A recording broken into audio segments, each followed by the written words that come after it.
Bem, respondendo a pergunta da Claudete, né, 3 consequências importantes para a saúde do nosso cérebro dessa onda de calor que a gente está vivendo, né?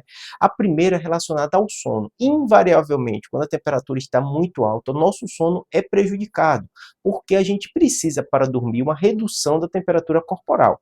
Então é muito importante, nesse momento que a gente está vivendo, você fazer de tudo para o seu quarto, na sua cama, né? A temperatura está baixa, então muito cuidado com a janela fechada, então abre a janela. Além disso, né, ventilador se for possível, além disso, ar-condicionado se for possível. Todas as medidas que você puder fazer para nesse período da noite, essa temperatura está menor, vai ser bom, né? Porque o nosso corpo ele tenta regular a temperatura e à noite a gente precisa de uma temperatura corporal mais baixa. Acontece com todo mundo. Se está muito quente, isso vai ser prejudicado. Segunda consequência, estresse. Quando a temperatura estava muito alta, né, nosso corpo nessa é, objetivo de reduzir a temperatura, né, para não ter impacto dessa temperatura externa dentro do nosso corpo, né, ele tem várias medidas, né, então a sudorese, né, o suor é uma delas, né, tem vasodilatação também, né, e tudo isso muda a circulação de sangue no nosso cérebro, né? Então a gente já tem vários trabalhos mostrando que no período que a temperatura está mais alta, a gente tem sim situações relacionadas a estresse e burnout numa intensidade maior.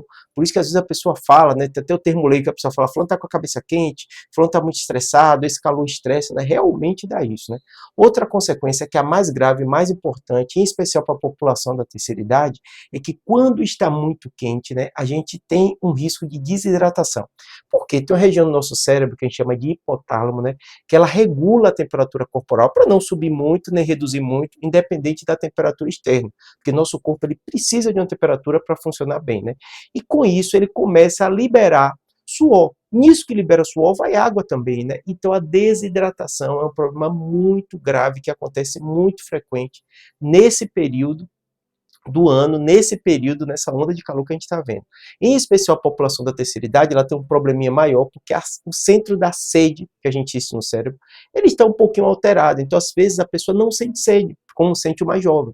Então por isso que tem que ter uma preocupação muito grande com a desidratação. O calor está alto, né? Quantifique, né? Veja que você está bebendo água suficiente, 2 litros por dia, coloca uma quantidade, claro que varia de atividade física, onde você está, né? E muito cuidado com o sol, não fique exposto ao sol, né? O tempo todo tente ficar mais na sombra, use um chapéu, use um boné, o menos tempo que você ficar em ambientes abertos com o sol direto, melhor para você. Além disso, tem as outras consequências no nosso corpo, né? Mas esse é o nosso destaque para o nosso cérebro, a saúde mental, a saúde cerebral, o calor prejudica e atrapalha muito. Espero que tenha ajudado. Qualquer coisa, deixa aí as dúvidas que a gente tenta responder com a Claudete. Abraço.